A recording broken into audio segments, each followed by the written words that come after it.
Hello again, and welcome to the video. My name is Wade Smith, and I am a third degree brown belt in Isshinryu karate. This video is about Isshinryu joint locks and versus Brazilian Jiu-Jitsu joint locks, and also the fact that in Isshinryu karate we start teaching joint locks to people at yellow belt and white belt even right away, whereas in Brazilian jiu-jitsu they don't teach joint locks specifically. They're not allowed in Rafael Gracie's Gracie United until they get a Brazilian jiu-jitsu blue belt, which takes anywhere from a year and a half to a couple years depending on your natural talent and your practice level. All right, so here's the backstory. I did not yet know that, and I had been a member of the school for a little over a year at the Gracie United Dojo. Well, one day for about the first year, I wore my brown belt to class. But the second time I attended, I had misplaced my brown belt and just wore a white belt to class because they never actually promoted me in jiu-jitsu because they just considered me a brown belt the first time because I was tapping them out just as often as not. All right.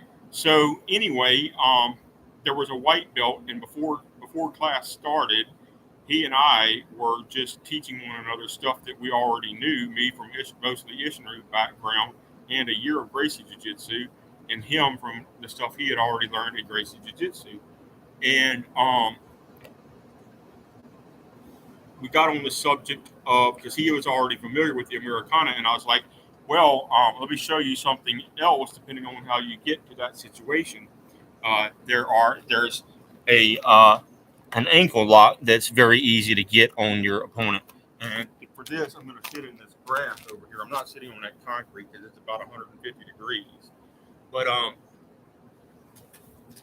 right. So suppose you have knocked your opponent to the ground somehow or other, but instead of falling on top of them or them on top of you, you are sort of in a sitting position there, and I'm in a sitting position here, and we're both equally screwed. But perhaps I fell, and one of my feet is pinned under my other leg, and you're also sitting there. Now you can grab my ankle and put me in the figure four ankle lock, or sometimes called the front ankle lock, but it depends on the exact mechanics that you get it on. Now, the easiest way is the scenario where one of my legs is pinned under the other one, and you've already caught my free leg. So now I have no way to kick you. It's a hard thing for me to try to keep you from getting hold of my foot, especially if you got to it first. And I can't kick you, and I can't really punch you because your head is a couple feet further away. So you've gotten hold of my ankle, and you're going to take the radius of one of your hands, preferably in this case your right hand, since it's my left foot that is vulnerable, and you're going to take the radius of your right arm and put under the Achilles heel of my left ankle. And then you're going to form a figure four and put your other hand about here or so.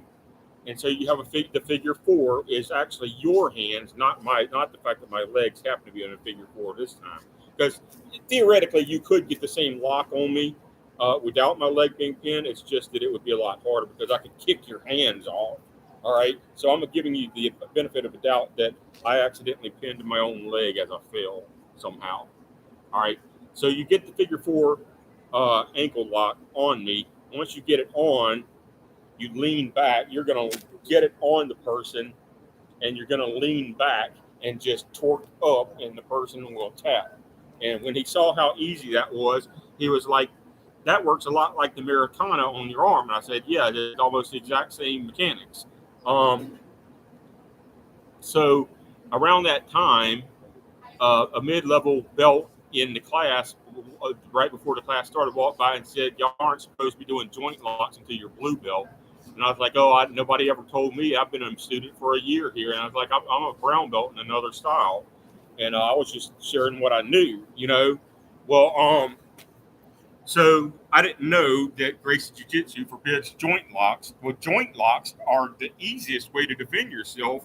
It forbids joint locks before blue belt. joint locks need to be taught at a low level because they're the easiest locks to use in real life street self defense situations, in my opinion. Because, like I said, every fight or almost every fight in real life starts standing up, and every fight in professional fighting starts standing up. So you may as well learn the joint locks before you learn all of the Gracie specific jiu-jitsu, in my opinion. Um, because I can't use a Gracie guard on the ground whenever I have two attackers. There's no chance of winning that. But if I get a standing front wrist lock or reverse or full wrist lock on somebody, I can then keep their body between myself and a second attacker. So in my opinion, you may as well learn the joint locks anyway. Just take another class. If they're not going to teach them to you until blue belt, join an Isshinryu class. We'll teach it to you at white, yellow, and blue belt. Um, So that's my opinion on those submissions. So,